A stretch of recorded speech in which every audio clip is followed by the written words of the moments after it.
주 안에 있는 나에게 딴 근심이 있으랴.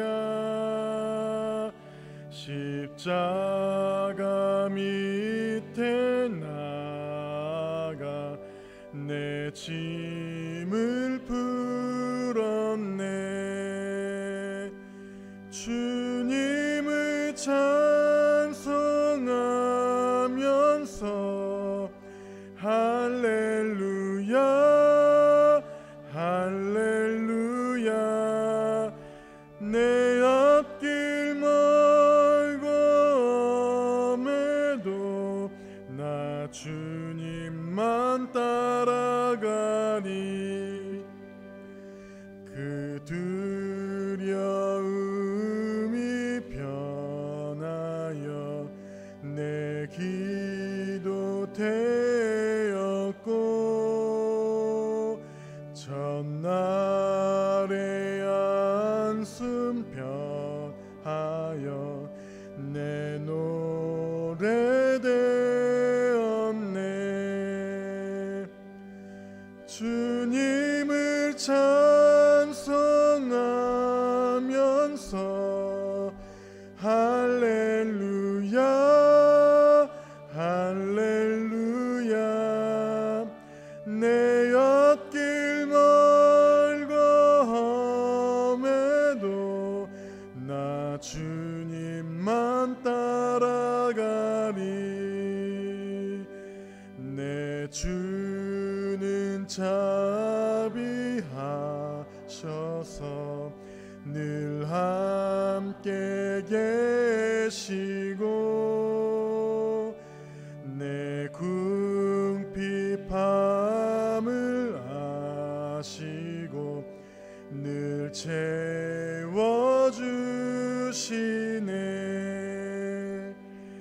주님을 찬송하면서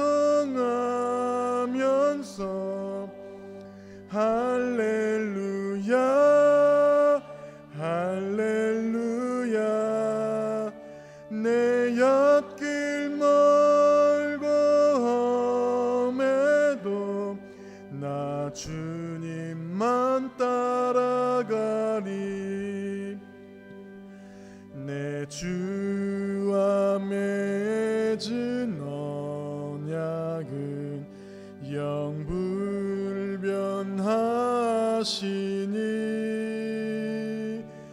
그 나라 가기까지는 늘 보호하시네. 주님을 찬송하면서 할렐루야 할렐루야.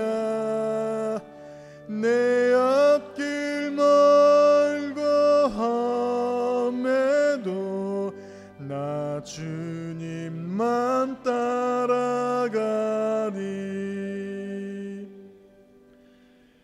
거룩한 날 주의 전에 오신 성도 여러분, 주님의 사랑으로 환영합니다. 이 시간 감사와 찬송으로 하나님께 영광 돌리며 우리 심령이 새롭게 변화되는 복된 예배가 되기를 기원합니다.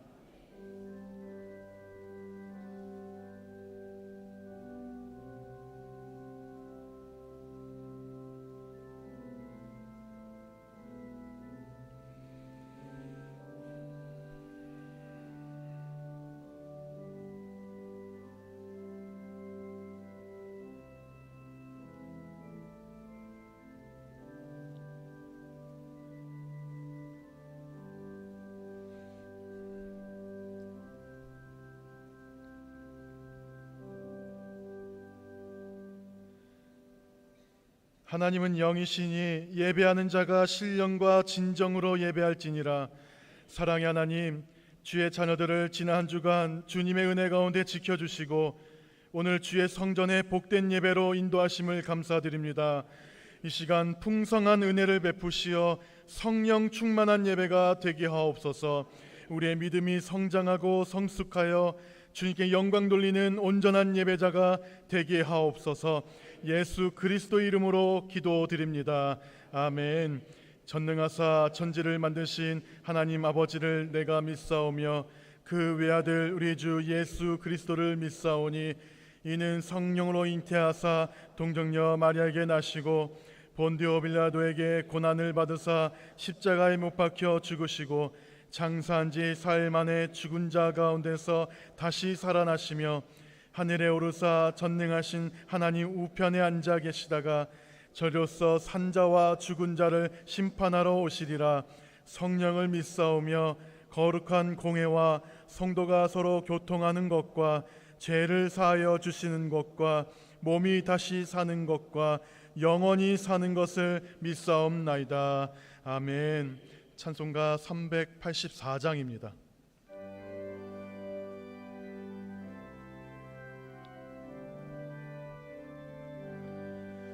나의 갈 길 다가도록 예수 인도하시니 내 주 안에 있는 긍휼 어찌 의심하리요. 믿음으로 사는 자는 하늘 위로 받겠네. 무슨 일을 만나든지 만사 형통하리라. 무슨 일을 만나든지 만사 형통하리라. 나의 갈 길 다가도록 예수 인도하시니 어려운 일 당한 때도 족한 은혜 주시네. 나는 심히 고단하고 영혼 매우 가라나 나의 옆에 반석에서 샘물 나게 하시네. 나의 옆에 반석에서 샘물 나게 하시네. 나의 갈 길 다가도록 예수 인도하시니 그의 사랑 어찌 큰지 말로 알 수 없도다. 성령 감화 받은 영혼 하늘 날아갈 때에 영영 부를 나의 찬송 예수 인도하셨네.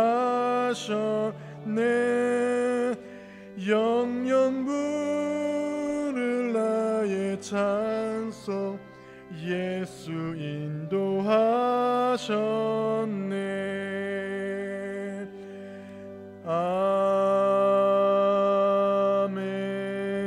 아멘. 자리 앉아 주시기 바랍니다. 김광수 장로님께서 기도하시겠습니다.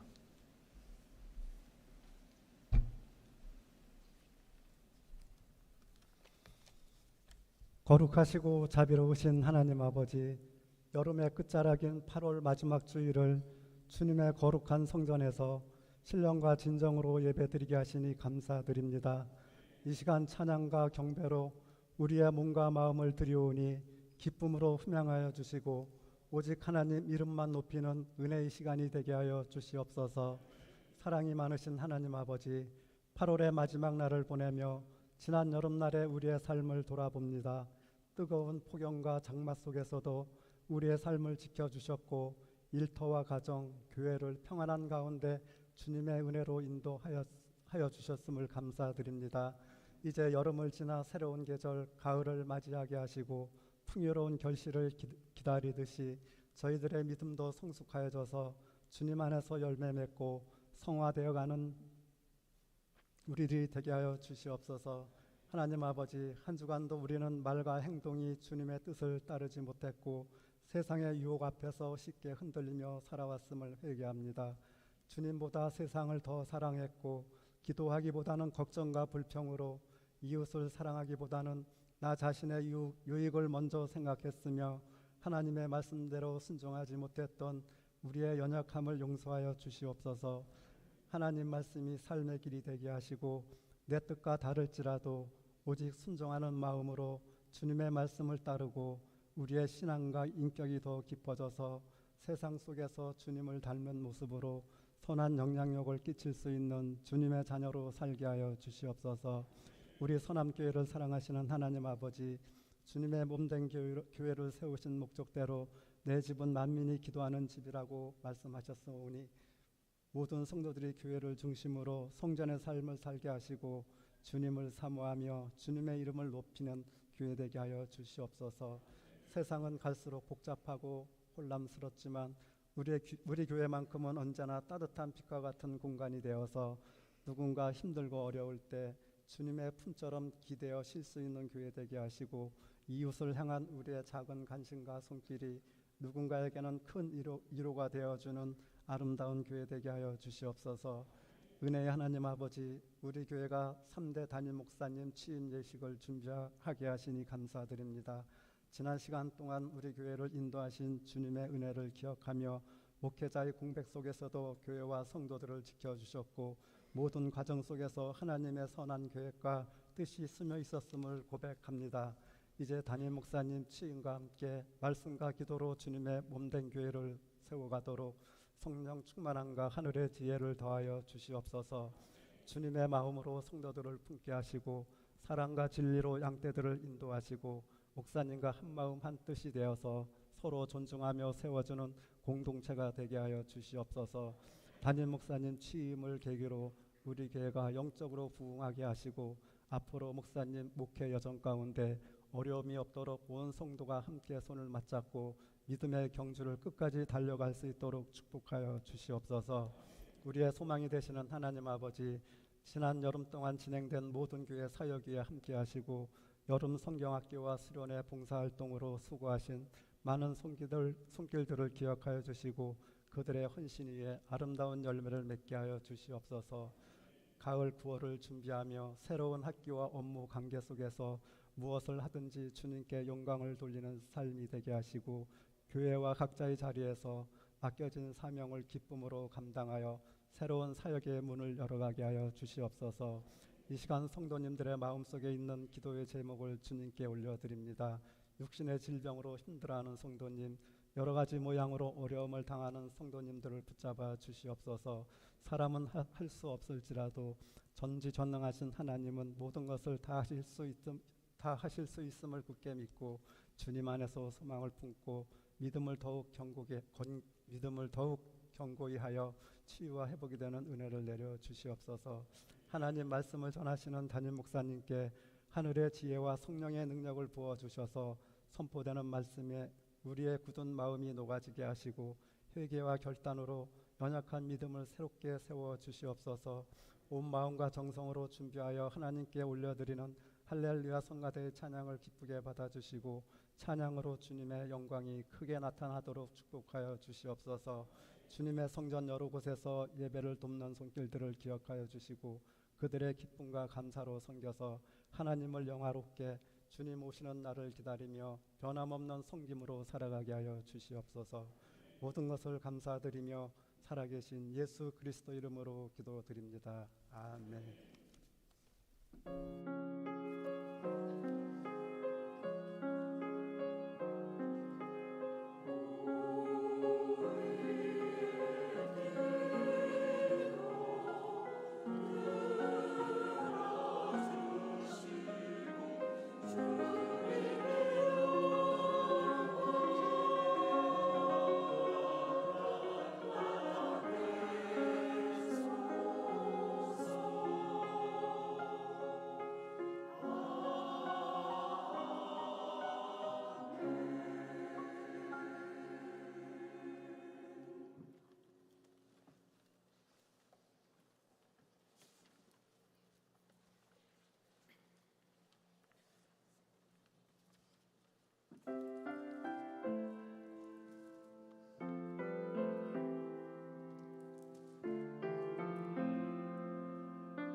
성령 강림 후 12째 주일 오늘 우리에게 주신 하나님 말씀은 사무엘상 22장 1절과 2절의 말씀입니다. 구약성경 446면에 있습니다. 사무엘상 22장 1절과 2절의 말씀 한 목소리로 함께 봉독하시겠습니다. 그러므로 다윗이 그곳을 떠나 아둘람 굴로 도망하매 그의 형제와 아버지의 온 집이 듣고 그리로 내려가서 그에게 이르렀고 환난당한 모든 자와 빚진 모든 자와 마음이 원통한 자가 다 그에게로 모였고 그는 그들의 우두머리가 되었는데 그와 함께한 자가 400명 가량이었더라. 아멘.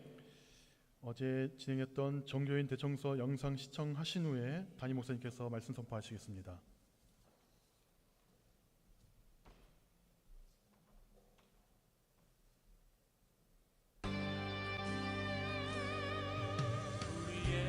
소원이 하나인데 주님 다시 오실 그날까지 우리 가슴에 새긴 주의 십자가 사랑 나의 교회를 사랑케 하네. 주의 교회를 향한 우리 마음 희생과 포기와 가난과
할렐루야. 우리 앞뒤 좌우에 계신 분과 함께 사랑 인사 나누겠습니다. 당신은 나의 삶의 보배이십니다. 하나님은 당신을 사랑하십니다. 아멘. 우리의 삶의 보배로 늘 하나님의 영광 돌리며 나아가시는 우리 모든 주님의 자녀가 되시길 간절히 축원합니다. 오늘 짧은 영상을 통해서 혹시 내가 어제 청소했는데 내 얼굴 안 나왔다 이렇게 서운하게 생각을 하신다면, 앞으로는 우리 목사님이나 전도사님이 카메라 들고 왔다 갔다 할 때 얼굴을 이렇게 내밀으셔서 네, 하나님은 모든 것을 다 아시는 줄 믿습니다. 우리가 함께 한 마음으로 함께 청소하고 식사하고 교제를 나눔을 통해서 하나님은 우리를 통하여 영광 받아주시고 또 우리의 삶이 더욱더 하나님 보시기 아름다운 모습으로 나아가도록 우리를 강하게 붙잡아 주실 줄 믿습니다. 오늘 이 시간 주님께서 우리에게 주시는 말씀, 사무엘상 22장 1절에서 2절에 있는 말씀을 통하여 홀로 서기 그러나 함께하는 믿음, 이런 제목으로 함께 은혜를 나눠보고자 합니다. 우리나라 사람들에게 이 세상에서 가장 존경한 사람이 누구냐라고 물어본다면 많은 사람들이 세종대왕 또 이순신 장군을 뽑죠.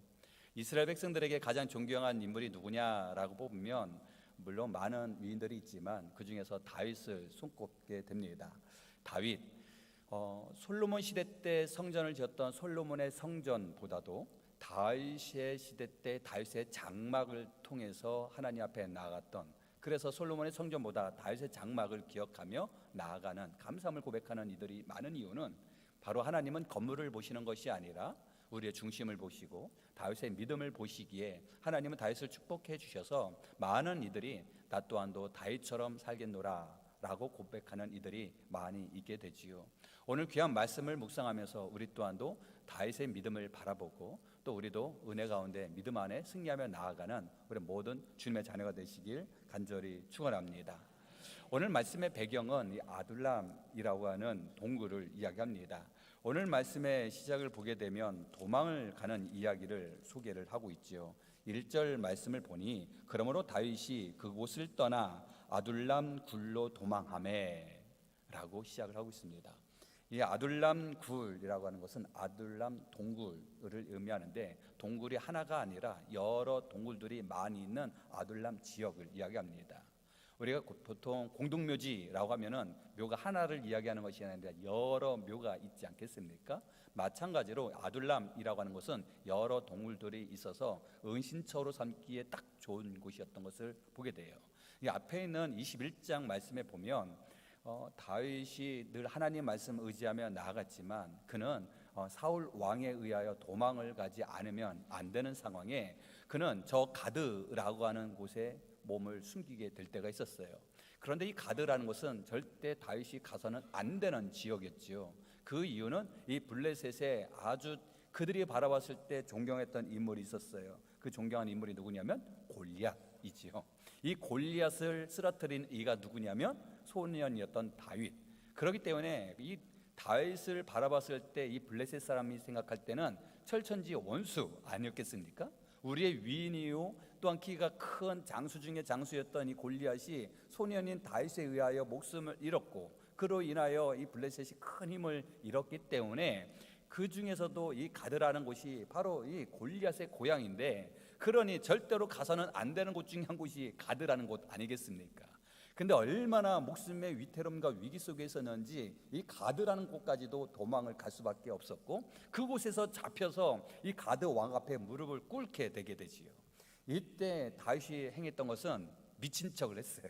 침을 질질 흘리면서 하니 이때 가드 왕이 저 미친 사람을 왜 내 앞에 데리고 왔느냐고, 내 손에 저 미친 사람의 피를 묻혀서 되겠느냐고, 당장 저 사람을 끌어내라고 해서 추방을 하라고 이야기를 하게 되지요. 그래서 가드에서 나오게 되면서 하나님 감사합니다 고백하며 이 가드에서 벗어나 그곳에서 도망하여 갔던 것이 오늘 아둘람 굴입니다. 그래서 22장 1절 말씀에 다윗이 그곳을 떠나, 이 그곳을 떠났다라고 하는 것은 바로 앞에 있는 가드라는 지역을 떠나서 아둘람 굴까지 도망을 하게 됩니다. 그러나 하나님께서는 이런 위태로움 속에서 도망자의 삶을 살아가는 이 다윗을 그저 바라만 보았을까요? 우리에게 주시는 이 다윗을 통해서 우리에게 주시는 큰 은혜가 있다면 이 다윗은 홀로 서서 주님을 의지하며 나아가고 함께하며 주님을 의지하며 나아갔던 하나님의 일꾼이었죠. 그래서 다윗의 믿음을 오늘 말씀을 근거로 보게 되면 첫 번째 함께 읽어보실까요? 홀로 서기. 함께 읽어보십니다. 시작. 홀로 서기. 아멘. 홀로 서는 믿음. 이 홀로 서는 믿음, 이는 믿음의 자녀로 하나님을 의지하며 나갔던 이 다윗이었지만, 그러나 그는 외로움의 모습으로 나갈 수밖에 없지 않겠어요. 이 사울 왕에게 도망을 갈 수밖에 없었고, 그래서 오늘 머무는 곳은 아둘람 뿐만 아니라 그곳에서도 계속 머물러 있을 수 없어서 모압으로, 그일라로, 십광야로, 기브아로, 블레셋으로, 그리고 베델로, 헤브론으로 계속해서 도망을 가지 아니하는 그의 험난한 그의 삶을 보게 돼요. 그래서 시편 말씀을 보면 다윗은 자신을 가리켜 뭐라고 이야기하냐면 나는 외로운 자다라고 이야기합니다. 왜 다윗이 이처럼 도망자의 삶을 살 수밖에 없었고 왜 이렇게 홀로 서기를 해야 할 수밖에 없었는지, 그 이유는 정확하게는 알 수 없으나 분명한 사실은 하나님께서 다윗을 홀로 서게 하여 주셔서 그의 믿음을 견고케 해 주신 줄 믿습니다. 우리 또한도 홀로 서서 하나님의 말씀을 의지하며 견고한 믿음으로 주님 앞에 나아가는 주님의 자녀로 삼아 주신 줄 믿습니다. 우리가 하나님의 나라에 임하는 것은 누군가의 믿음으로 하나님의 나라에 임하는 것이 아니라 나의 믿음의 고백으로 하나님의 나라에 임하는 것이지요. 그래서 주는 그리스도시여 살아계신 하나님의 아들이십니다. 이 고백으로 우리는 하나님의 품으로 들어가는 하나님의 자녀입니다. 그래서 천국의 열쇠를 얘기할 때는 믿음을 이야기하지 않겠습니까? 그런데 우리는 이야기합니다. 내 아내가 믿음 생활 잘해, 내 남편이 믿음 생활 잘하지, 내 사돈의 팔촌이 목회자야, 장로님이야, 권사님이야 라고 이야기하지만, 그러나 나에게 믿음 생활하는 동기부여가 되고 나에게 함께하는 동역자가 될 수 있으나 그로 인하여 우리는 하나님의 나라에 임할 수는 없다라는 사실입니다. 그런데 우리는 함께하는 믿음의 동역자로 인하여 도전을 받을 수 있다는 것이에요. 그러기에 우리가 늘 하나님을 바라보며 일대일 믿음으로 신앙생활 승리하며, 또한 나로 인하여 내 주변에 있는 이들에게 선한 영향력을 행하는 우리 모든 주님의 자녀가 되시길 간절히 축원합니다. 그러기에 우리는 일대일로 하나님 앞에 나가기 위해서는 결코 우리의 믿음이 흔들려서는 안 되는 것이지요. 그래서 우리에게 힘든 일, 어려운 일, 고난이 있을 때 넘어지고 쓰러지는 다른 이들과는 달리 우리는 늘 오뚜기처럼 우뚝 서서 하나님만 바라보며 승리하는 주님의 자녀가 되는 줄 믿습니다. 이 다윗이 정말 하나님 앞에 붙들림 받은 자이지만 그도 외롭게 생활하고 그도 외롭게 내가 머물 곳을 떠날 수밖에 없었던 그의 모습을 보게 되잖아요. 이 다윗의 아버지는 이새였죠. 그 이새의 아버지, 이 아버지였던 이새에게는 8명의 아들이 있었는데 그 중에 막내가 바로 다윗이었죠. 이 당시의 사울 왕 당시의 사무엘이 초대 왕 사울에게 머리에 기름을 붓고 안수하고 이스라엘 초대 왕으로 세우게 됐지요. 그리고 하나님의 뜻 가운데 이제 두 번째 왕을 세우는 과정 속에 사무엘이 이새를 찾아가게 됩니다. 그리고 이새에게 이야기하죠. 내 아이가 어디 있느냐라고 이야기합니다. 그래서 첫 번째 아들을 소개를 하게 되지요. 그 첫 번째 아들이 엘리압이지요. 얼마나 충출하고 얼마나 멋있었는지 모릅니다. 그런데 사무엘상 16장 7절 말씀을 보니 여호와께서 사무엘에게 이렇게 말씀하십니다. 그의 용모와 길을 보지 말라. 내가 이미 그를 버렸노라. 내가 보는 것은 사람과 같지 아니하니 사람은 외모를 보거니와 나 여호와는 중심을 보느니라 하시더라. 아멘. 사울 왕이 외모가 충출했어요. 그런데 하나님께서 나는 그를 버렸노라. 이제 나는 외모를 보지 아니하노라. 사람들은 외모를 보지만 나는 그의 중심을 보느니라. 바로 하나님은 우리의 심령, 우리의 중심을 보시는 줄 믿습니다. 그래서 이새가 첫 번째 아들, 두 번째 아들, 세 번째 아들을 소개를 하지만 그러나 아니다라는 것이에요. 하나님 앞에 기도하며 나갔던 사무엘이 첫 번째 소개했던 엘리압, 아비나답, 삼마, 그리고 네 번째, 다섯 번째, 그리고 일곱 번째를 다 소개를 하지만 아니다라는 것이에요. 그러면서 이새에게 이야기를 하죠. 내 아들이 정녕 이것이 다냐? 내 아들은 8이 있는데 막내는 저 목동으로서 다른 목초지로 나가 있습니다 라고 이야기하니 그를 당장 데리고 오라 이야기합니다. 이때 이새가 뭐라고 이야기하냐면 지금 목동으로서 멀리 떠나 있어서 밤 늦게 오기 때문에 지금 그를 맞이할 수는 없을 것입니다 라고 이야기하지만 사무엘이 당장 데리고 오라, 그가 오기까지 나는 여기서 기다리겠노라 라고 이야기합니다. 그리고 저 멀리 있던 늦은 시간에 다윗이 다가왔는데 얼마나 눈이 총망스럽고 하나님이 선택받았는지 그를 머리에 기름을 붓고 간절히 기도하지요. 얼마나 멋있게 생겼는지 잘 모르시지요. 다윗 못 보셨지요. 자, 그러시면 얼마나 눈이 맑으신지 모르시지요. 그럼 저를 한번 봐주시기 바랍니다. 네, 그리고 옆에 있는 분을 봐주시기 바랍니다. 네, 우리가 하나님 앞에 쓰임 받아서 하나님 앞에 신실한 자녀로서 하나님 앞에 늘 경건하게 나가며 하나님 앞에 늘 쓰임 받는 주님의 자녀로 승리하시길 간절히 소망합니다. 그런데 제가 다윗의 입장에서 생각을 한다면 아버지를 통해서 좀 서운했었을 것 같아요. 왜 시편 말씀에 나는 외로운 자라라고 이야기했을까요? 같은 엄마 뱃속에서 나온 자녀라고 하지만 첫째, 둘째, 셋째 다 같은가요? 다 다르잖아요. 좀 더 나가 넷째, 다섯째 이렇게 나가야 될까요? 그런데 큰아이는 아버지의 사랑을 독차지하는 듯하고 그리고 막내는 어머니의 사랑을 독차지하는 듯하며 근데 가운데는 어머니 사랑도 아버지도 사랑도 아니고 하며 외롭게 쓸쓸하게 이렇게 이야기하는 이들이 세상에 간혹 있을 때가 있지요. 우리 동네 말고 다른 동네예요. 물론 부모님은 한결같은 마음으로 다가가지만 그러나 받아들이는 이 마음은 다르다라는 것입니다. 이 다윗의 입장에서 물론 아버지의 사랑은 동일한 마음으로 다가갔지만 이 다윗의 입장에서는 나는 형들에게 취임받은 그래서 약간 외로워하지 아니었을까. 그래서 늘 그는 외로운 자라라고 이야기하는 것 뿐만 아니라 그는 하나님의 말씀에 의지하여서 저 골리앗을 무너뜨렸잖아요. 그런데 사울 왕에게 의하여 시기당해서 그는 목숨의 위태로움을 겪게 됩니다. 전쟁에 나가서 승리를 하며 돌아올 때 백성들이 외치잖아요. 사울이 죽인 이는 천천히요 다윗이 죽인 이는 만만이라. 이 이야기를 들었을 때 사울의 마음은 큰 아량을 가지고 그래 다윗은 나의 사위이고 나의 부하인데 다윗이 죽인 이는 만만이고 내가 죽인 이는 천천이라고? 그러면 합치면 다윗은 만만이지만 나는 만천이네. 이렇게 생각하면 너그러운 마음으로 포용할 수 있는데 시기하는 마음, 질투하는 마음이 들어서면서 사울의 마음에는 뭐야? 다윗이 만만이고 나는 천천밖에 안 돼? 하며 시기하며 질투하는 마음에 더더군다나 시간이 지나면 악한 영에 사로잡혀 그래서 다윗을 죽이려고 하지 않았겠습니까? 그러니 도망가지 아니하면 안 되는 상황에 다윗의 입장에서 생각할 때 얼마나 억울할까요? 그렇잖아요. 뿐만 아니라 시간이 지나서 그가 왕이 된 이유도 마찬가지예요. 그의 아들이었던 압살롬에 의하여 반역이 일어나서 도망가지 아니하면 안 되는 상황 속에서 그는 하나님을 원망하며 억울하게 이야기하지 않겠습니까? 우리 또한도 이런 모습으로 나갈 때가 얼마나 많이 있을까요? 우리도 외로운 사람 아니겠습니까? 이 세상의 풍요 속의 빈곤을 이야기하고 많은 웃는 그 상황 속에서 외로움을 고백하는 이 시대에 살아가는 우리들의 모습 속에 나 또한도 하나님의 말씀을 의지하며 나가는 신실한 주님의 자녀라고 이야기하지만 그러나 우리가 힘들고 억울하고 속상한 일을 당할 때 하나님 어디 계세요? 내 마음 왜 몰라주세요? 라고 이야기할 때가 얼마나 많이 있는지. 그러나 하나님은 우리의 모든 것을 다 아시는 줄 믿습니다. 이런 힘든과 어려움 속에 다윗은 이렇게 고백합니다. 시편 23편에 있는 말씀이에요. 여호와는 나의 목자시니 내가 부족함이 없으리로다. 함께 읽어보시네요. 그가 나를 푸른 초장에 누이시며 쉴 만한 물가로 인도하시는 도다. 아멘.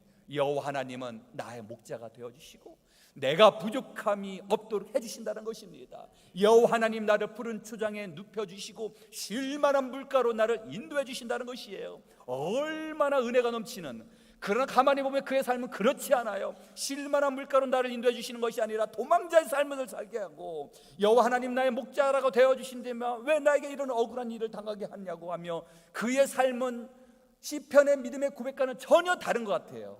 그러나 이 세상을 바라보며 이 상황을 바라보는 것이 아니라 하나님을 바라보며 나가는 홀로 서기로 승리하는 이 다윗의 믿음, 우리 또한 이런 믿음의 모습으로 나가길 간절히 소망합니다. 시편 27편 1절에서 3절 말씀에는 함께 읽어보십니다. 여호와는 나의 빛이요 나의 구원이시니 내가 누구를 두려워하리요? 여호와는 내 생명의 능력이시니 내가 누구를 무서워하리요. 악인들이 내 살을 먹으려고 내게로 왔으나 나의 대적들 나의 원수들인 그들은 실족하여 넘어졌도다. 군대가 나를 대적하여 진칠지라도 내 마음이 두렵지 아니하며 전쟁이 일어난 나를 치료할지라도 나는 여전히 태어나리로다. 아멘. 여호와 하나님은 나의 빛이고 나의 구원이 되어 주신다는 것입니다. 그런데 내가 누구를 두려워하겠느냐라는 것입니다. 여호와 하나님은 내 생명의 능력이라고 이야기합니다. 그런데 내가 누구를 무서워할까 이야기합니다. 그러나 지금의 상황을 바라보니 그의 삶 가운데 사울 왕의 공격으로 인하여 그의 아들의 반역으로 인하여 도망을 가지 아니하는 안 되는 상황 속에 그는 이렇게 고백을 합니다. 군대가 나를 대적하여 진을 칠 때 우리는 다 두렵고 떨리지 않겠습니까? 그런데 내 마음이 두렵지 않다고요? 전쟁이 일어난 나를 치료하는데 내 마음이 태어나다고요? 이것은 세상에서 주는 마음이 아니라 하나님 주시는 믿음의 고백으로 우리는 승리하며 나아가는 주님의 자녀가 되는 줄 믿습니다. 다윗이 홀로 서기에 승리했던 것, 그것은 이 세상의 환경을 바라보는 것이 아니라 하나님을 바라보며 1:1 믿음 생활에 승리한 바로 하나님의 자녀가 되는 줄 믿습니다. 우리 또한 이 땅에서 홀로 서기로 승리하시길 간절히 소망합니다. 우리 주변의 환경이 어떤 모습으로 변하고 나에게 어떤 힘듦이 다가온다 할지라도 우리는 오뚜기처럼 우뚝 서서 하나님을 바라보며 나아가는 하나님의 자녀가 되시길 간절히 축원합니다. 우리가 믿음으로 승리하며 나아가는 홀로 서기에서 승리하는 방법이 있는데요, 그것은 우리의 기도가 더 구체적으로 내 자신을 위해서 기도를 해야 돼요. 골방에서 열방을 향하여 기도하는 큰 기도는 너무너무 소중합니다. 그런데 이 기도에도요 수준이 있어요. 나를 위해서 기도하다가 내 가정을 위해서 기도하고 더 나아가 지역을 위해서, 교회를 위해서, 이 나라와 민족, 세계 복음화를 위해서 넓혀 나가야 된다는 것입니다. 그런데 세계 복음화를 위해서 이 민족을 위해서 기도하지만 그런 나에 대해서 믿음에 완전히 확고한 믿음으로 나가지 못할 때, 그런데 내게 힘든 거 어려움이 있으면 넘어지고 쓰러지는 이들이 다반사다라는 것입니다.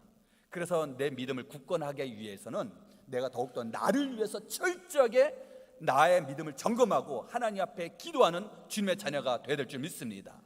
그래서 우리가 나를 위해서 기도한다는 것은 너무 속 좁은 기도가 아니냐라고 여겨질 수 있으나 아니요, 기도는 하지만 기도의 응답은 하나님의 뜻 가운데 응답해 주시고 내가 하나님 앞에 가까이 나가며 기도함을 통해서 하나님이 살아계심을 확인하며 우리는 주님 곁으로 더 가까이 나가는 바로 믿음의 척도가 바로 하나님의 품 안에서 이루어지는 줄 우리는 고백합니다.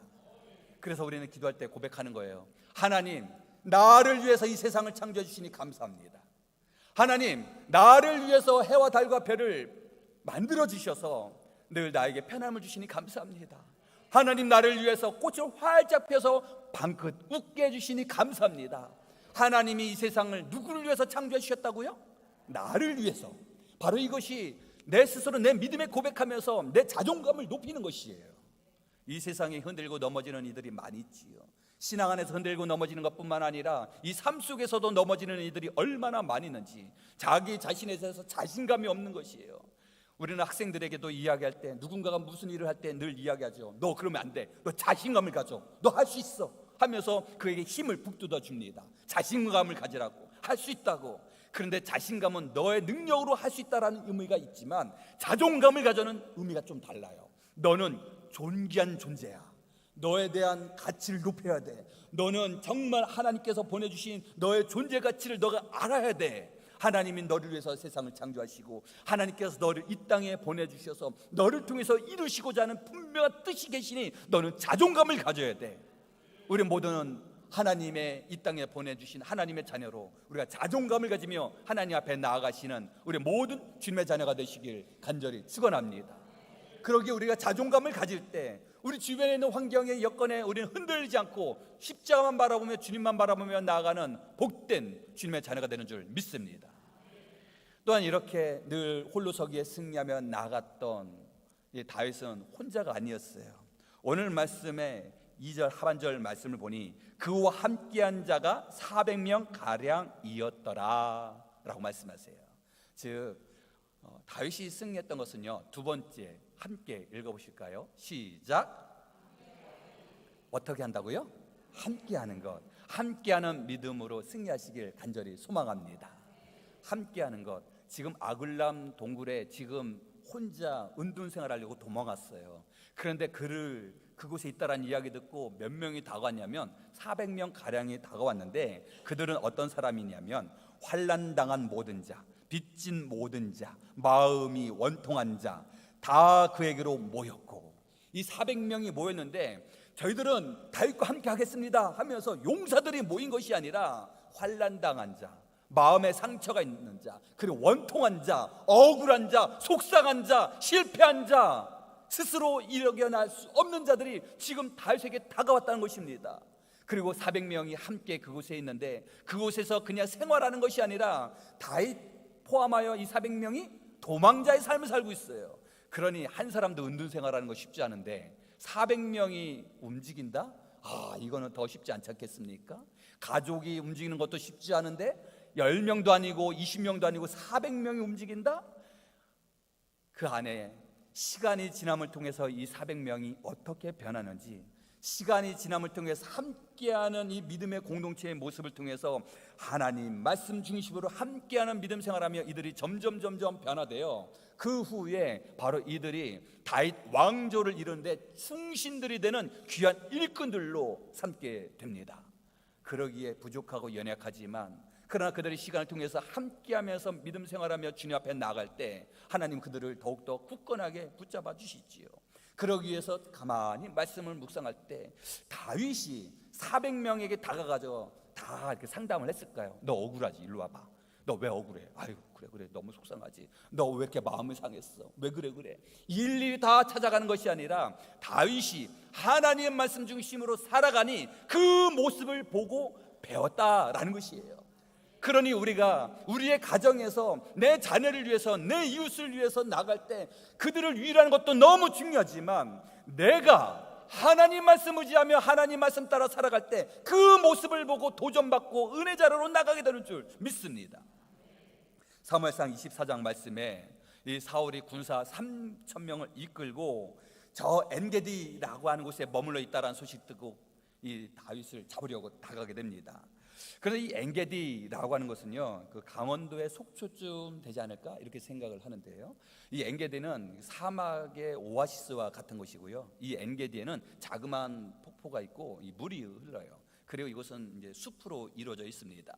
이곳에 머물러 있다라는 얘기를 듣고 이 사울이 3,000명의 군사를 이끌고 다가오는데, 그 이야기를 듣자 이 다윗과 함께 있던 400명의 용사들이 여기저기에 숨어 있지 않겠습니까? 그런데 이 사울이 딱 그곳에 도착했는데 우리가 늘 이길 수 없는 것이 있죠. 우리 신체에 신호가 오면 힘들지 않겠습니까? 그 신호가 온 겁니다. 그래서 이제 용변을 보려고 이제 동굴에 쑥 들어갔는데 마침 그 안에 다윗과 함께했던 휘하 부하가 그곳에 있는 지금 사울을 봅니다. 그래서 다윗에게 이야기하죠. 지금이 저류의 기회입니다 라고 이야기합니다. 그러나 사무엘상 24장 말씀에 보면 내가 손을 들어 여호와의 기름 부음을 받은 내 주를 치는 것이 여호와께서 금하신 것이니 그는 여호와의 기름 부음을 받은 자가 됨이니라 라고 하며 그의 손에 손을 대지 못하라고 하는 것이에요. 그러나 사울의 옷자락을 살짝 베어서 나중에 엔게디의 저 언덕에서 이 사울이 막 보여줍니다. 사울 왕이여, 당신의 옷자락 내 손에 있나이다. 내가 당신을 죽일 수 있었으나 나는 당신을 해하지 아니했다라고 이야기하지 않겠습니까? 그리고 물러나게 됩니다. 이 한 번뿐만 아니라 시간이 약 10여 년이 지나서 사울이 십광야라고 하는 곳에서 택한 400명의 더 출중한 용사들을 이끌고 다윗을 잡으러 갑니다. 이때 당시에 다윗은 요압의 아우였던 아비새와 함께 있었고요. 사울에게 총사령관이 누구냐면 넬의 아들 아브넬이었어요. 이 3,000명의 그 충실한 그 훈련된 용사들과 함께 지금 다윗을 잡으러 가다가 어느 지역에 이제 진영을 갖추게 됩니다. 이 진영을 딱 갖췄는데 이때 다윗이 아비새와 함께 이 진영 안 깊숙이 들어와 잠을 자고 있는 사울 가까이 다갑니다. 이때 아비새가 다윗에게 뭐라고 이야기하냐면 사무엘상 26장 8절에 있는 말씀이에요. 아비새가 다윗에게 이르되 하나님이 오늘 당신의 원수를 당신의 손에 넘기셨나이다. 그러므로 청하오니 내가 창으로 그를 찔러 단번에 땅에 꽂게 하소서. 내가 그를 2번 찌를 것이 없으리다 라고 이야기합니다. 아마 이야기는 크게 이야기 아니고 소곤소곤 얘기했겠죠. 아비새가 다윗에게 지금이 기회입니다, 하나님이 주신 기회입니다 라고 이야기하는 것이에요. 하나님이 오늘 당신의 원수를 당신의 손에 넘겼다라고 이야기하는 것, 이것은 하나님의 뜻이에요, 사람의 생각이에요? 사람의 생각이죠.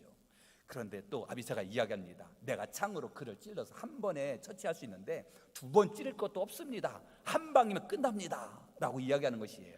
이 이야기를 들으면 정말 그럴듯하지 않겠습니까? 그러나 이어지는 말씀 함께 보겠어요. 9절 말씀을 보면 함께 읽어보시겠습니다. 다윗이 아비새에게 이르되 죽이지 말라. 누구든지 손을 들어 여호와의 기름 부음 받은 자를 치면 죄가 없겠느냐 라고 말씀하세요. 지금 너무너무 중요한 시기이고 지금 사울만만 지금 처리하면 300명 다 뿔뿔이 흩어지지 않겠습니까? 그러나 죽이지 말라는 것이에요. 누구든지 손을 들어 여호와의 기름 부음 받은 자를 치면 너 또한도 저주를 받을 것이다. 그러니 지금 아비새의 마음에는 어떤 마음이 들을까요? 이어지는 10절 말씀을 보니 여호와께서 그를 치시리니 혹은 죽을 날이 이르거나 또는 전장에 나가서 망하니라. 지금 다윗이 이야기하는 것은 기름 부은 자는 하나님께서 그를 치실 것이다 라는 것입니다. 시간이 지나 사울 왕은 길보아산에서 블레셋과의 전쟁 중에 요나단, 그의 아들들 요나단을 비롯해서 아들들이 죽음을 당하게 되고 그는 자결하여 생을 끝나지 않겠습니까? 하나님은 하나님의 방법으로 치리를 하시는 것이에요. 그런데 지금 다윗의 손에는 지금 기름 부은 자를 손에 피를 묻히지 않기 위해서 이야기하지 않겠습니까? 그런데 다윗은 아비새와 함께 사울의 머리 곁에 있었던 증거품을 가져가야 되지 않겠습니까? 창과 물병을 가지고 나와서 그 후에 내가 당신을 죽일 수 있었으나 내가 당신을 죽이지 않았다는 것을 이렇게 이야기를 하지 않겠습니까?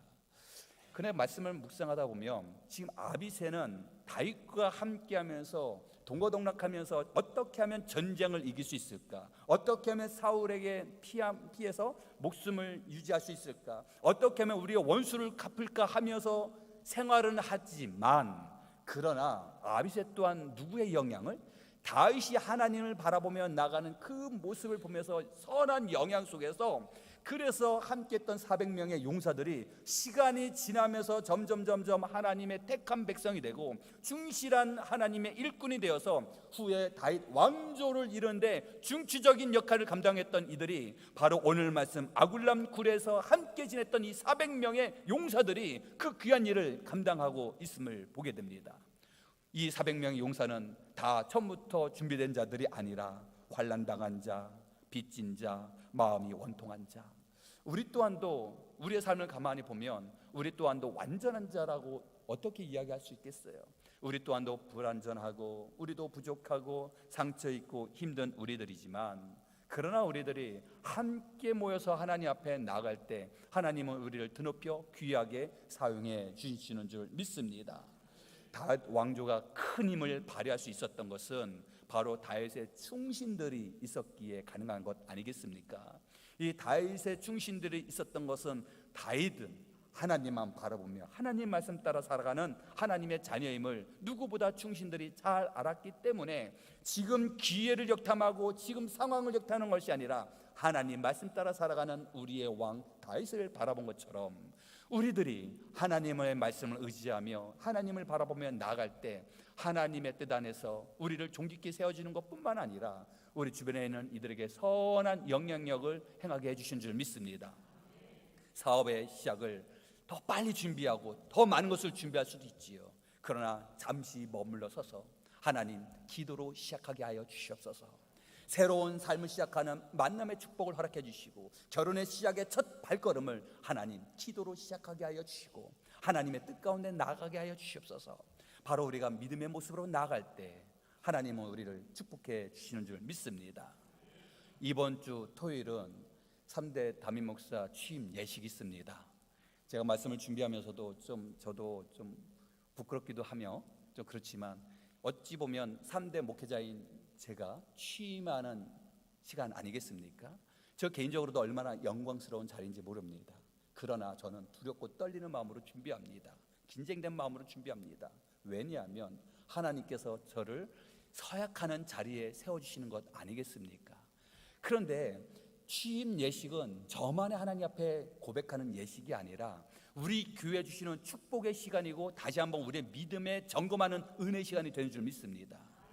취임 예식 시간에 저에게 서약하십니까? 얘기합니다. 그러면 손을 들고 글쎄요 이러면은 저는 이제 안 되는 것이죠.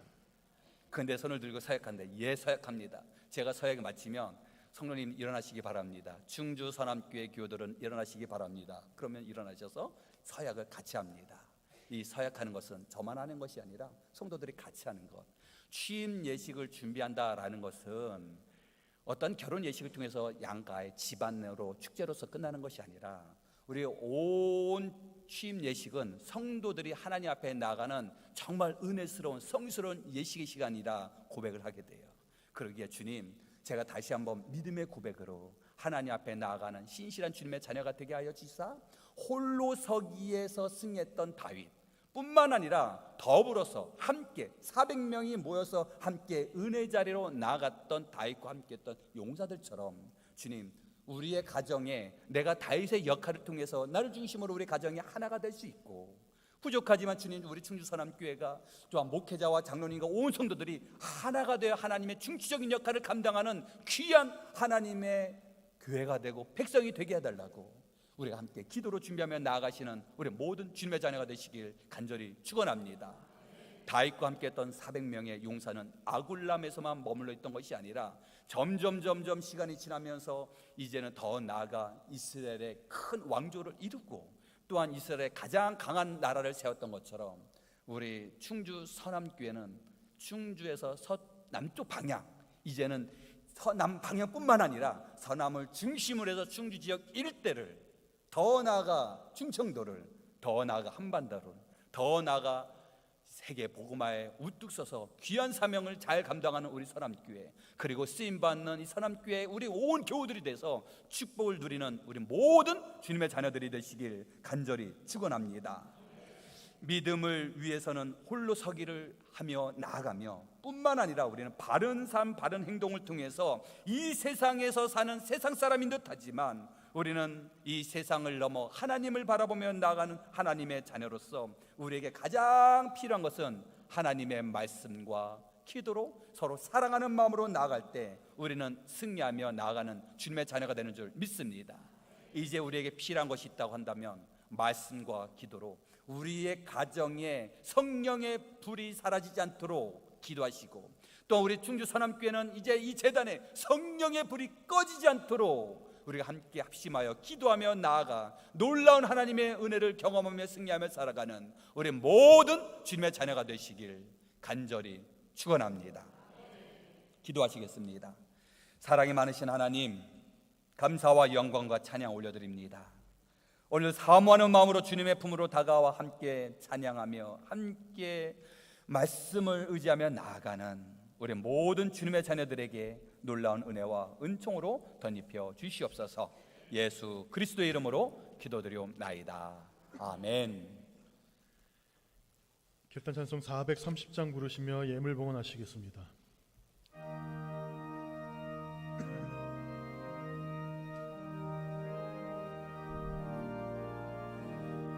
주와 같이 길 가는 건 즐거운 일 아닌가. 우리 주님 걸어가신 발자취를 밟겠네. 한 걸음 한 걸음 주 예수와 함께 날마다 우리 걸어가니 어린아이 같은 우리 미련하고 약하나 주의 손에 이끌리어 생명길로 가겠네. 한 걸음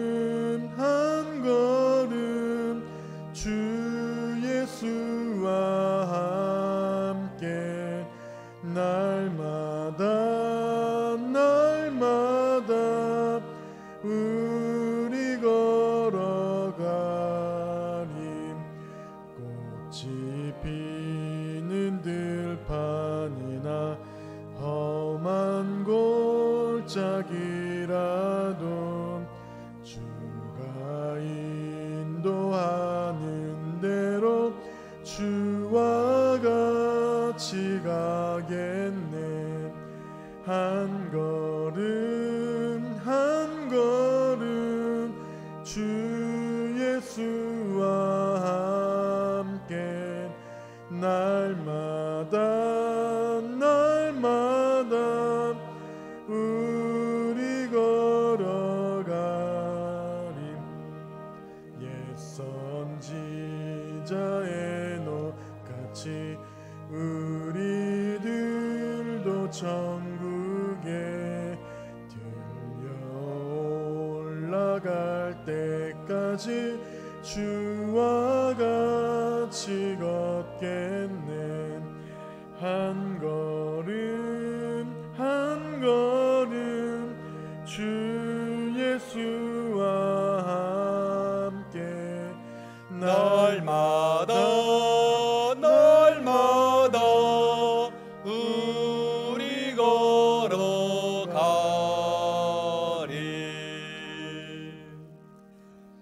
각각 그 마음에 정한 대로 할 것이요 인색함으로나 억지로 하지 말지니 하나님은 즐겨내는 자를 사랑하시느니라. 사랑이 많으신 하나님, 감사와 영광과 찬양을 올려드립니다. 거룩한 주일 주님의 품으로 다가와 온전히 예배를 드리며 빈손으로 오지 아니하고 거룩한 예물을 하나님 앞에 올려드리는 아름다운 손길을 주님께서 축복하여 주시고 모든 예물을 받아 주시옵소서. 소득의 10의 1을 구별하여 하나님 앞에 올려드리오니 나머지 10의 9도 주님 보시기에 아름답게 사용하게 하여 주시고 한 주간의 우리의 삶 가운데 이모저모 감사의 고백으로 하나님 앞에 올려드리는 우리 모든 주님의 자녀들의 그 심령을 주님께서 어루만져 주시옵소서.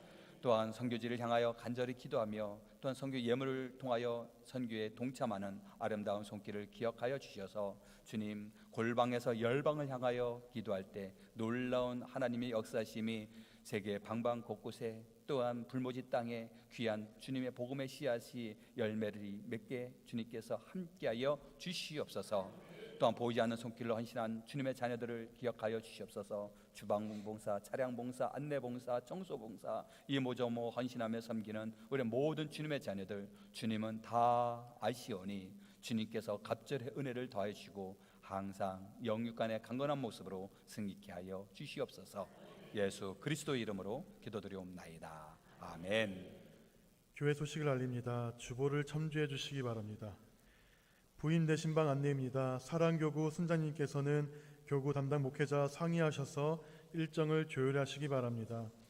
여신도의 충주지구회가 9월 2일 화요일 오전 11시 충주중앙교회에서 있습니다. 우리 교회에서 10시 40분에 출발하도록 하겠습니다. 담임 목사 취임 예식 안내입니다. 담임 목사님 취임 예식이 9월 6일 돌아온 토요일 오전 11시에 우리 교회 본당에서 있습니다. 공동의회 공고 안내입니다. 다음 주일 7일 3부 예배 후 본당에서 공동의회가 있습니다. 중보기도원티 전체 모임이 9월 3일 수요일 오전 11시 지하 소예배실에서 있습니다. 순장교육이 9월 4일 목요일 오전 11시 지하 소예배실에서 있습니다. 공과 구 단원을 준비하시기 바랍니다. 우리 교회 고3 수험생이 있습니다. 수험생 안도윤 학생을 위해 기도해 주시기 바랍니다. 예배 찬양으로 하나님께 영광 돌리며 섬기시는 2부 호산나 성가대와 3부 할렐루야 성가대에서 성가대원을 모집합니다. 2부 호산나 성가대는 심대원 권사님께, 3부 할렐루야 성가대는 이미영 지사님께 문의하시길 바랍니다. 교우 소식입니다. 한진상 지사님과 전장희 권사님의 아들이신 한건희 청년의 결혼 피로연이 9월 5일 금요일 충주 파라다이스 웨딩홀 1층 야외홀에서 있습니다. 결혼 예식은 9월 13일 토요일 1시 순천 마리나 웨딩 컨벤션 1층 루이비스홀에서 있습니다. 서덕주 지사님과 이문승 권사님의 아들 서민규 청년의 결혼식이 9월 13일 토요일 오후 12시 30분 충주 네스트 웨딩홀 시에나홀에서 있습니다. 오늘 박봉동 권사님 자녀이신 김상미, 김상기, 김상훈 자녀분들께서 떡을 제공해 주셨습니다. 감사드립니다. 이제 다 함께 자리에서 일어나서 사랑의 인사를 나누시겠습니다. 샬롬, 주님의 평화를 빕니다. 샬롬, 주님의 평화를 빕니다. 샬롬, 주님의 평화를 빕니다. 파송찬양 620장 부르신 후 담임 목사님의 축복 기도로 3부 예배를 마치겠습니다.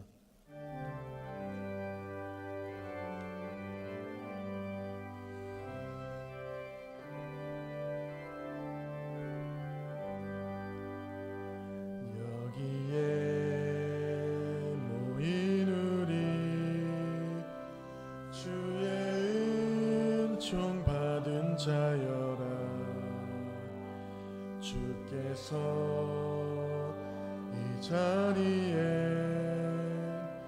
함께 계심을 아노라 언제나 주님만을 찬양하며 따라가리니 시험을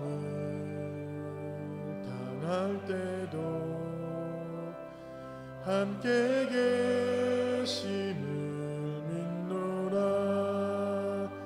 이 믿음 더욱 굳세라 주가 지켜주신다 어두운 밤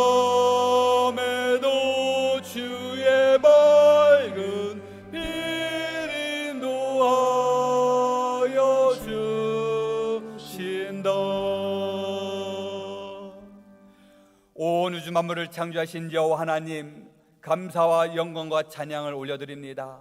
오늘 이 시간 주님의 품으로 다가와 주님 앞에 고개 숙이는 우리 모든 주님의 자녀들을 축복하여 주시옵소서. 오랜만에 방문한 성도님이 계시나이다. 첫 방문하여 예배를 드리는 성도님이 계시나이다. 어린아이를 안고 예배를 드리는 우리의 어린 영혼과 또한 그의 부모님을 주님께서 기억하여 주시고 늘 하나님의 말씀 사모하며 살고자 결단하며 다짐하시는 우리 모든 주님의 자녀들을 주님께서 함께하여 주시옵소서. 특별히 이 시간 간절한 마음으로 기도합니다. 45년의 우리 교회 역사에 아버지여 또한 하나님의 말씀으로 지금까지 견고하게 승리하며 나갔던 수많은 믿음의 선조들이 있어 아버지 지금의 우리 사람교회가 있는 줄 믿사오니 우리 또한도 부르짖며 기도하는 기도의 용사로 삼아 주시사 하나님 부어주시는 놀라운 은혜를 누리는 주인공들이 되게 하여 주셔서 더욱더 굳건한 믿음으로 승리하며 나가는 주님의 귀한 자녀들이 되게 하여 주시옵소서. 함께 예배를 드리고자 하지만 이 시간에 시설에 또한 가정에서 아버지여 누워 계시는 우리 환우들을 주님께서 긍휼히 불쌍히 여겨 주시사 주님께서 그들을 친히 찾아주셔서 위로하여 주시고 함께하여 주시옵소서. 이 시간 주님의 품으로 다가와 간절한 마음으로 기도하며 나아가는 주님의 자녀들 일일이 성령님께서 임하여 주시사 이 시간 육신의 연약함이 있는 주님의 자녀들에게 놀라운 회복의 역사를 더하여 주시옵소서. 이 시간 주님의 이름을 의지하며 간절하게 기도합니다. 성령님 임하여 주셔서 여호와 라파의 치유 역사를 경험하게 하여 주시사 아버지의 협심증으로 인하여 아파하는 이들에게 치유의 강선을 오장육부의 아픔이 있는 이들에게 주님께서 회복의 역사를 관절염으로 인하여 아파하는 이들에게 주님께서 치유의 강선을 비춰주십시고 아버지의 어지러운 증세 물리쳐 주시고 원치 않는 염증 원치 않는 세포를 물리쳐 주셔서 더욱더 강건한 모습으로 주님 앞에 나아가는 주님의 자녀들이 되게 하여 주시옵소서. 그리하여 간증의 삶을 살며 하나님 앞에 영광 돌리며 나가는 데 부족함이 없도록 성령님께서 친히 찾아와 주시고 보듬어 안아 주시옵소서. 지금은 우리 주 예수 그리스도의 은혜와 하나님 아버지의 그 크신 사랑하심과 성령님의 감화 감동 내주 충만하심이 오직 주님의 말씀을 의지하며 홀로 서기에 승리하며 또 함께하는 믿음으로 승리하며 주님 앞에 나고자 다짐하시며 결단하시는 이 자리에 고개 숙인 모든 주님의 자녀들 머리머리 위에 그들의 가정과 그들의 앞날 위에 지금으로부터 영원토록 함께 하옵시기를 간절히 축원하옵나이다. 아멘.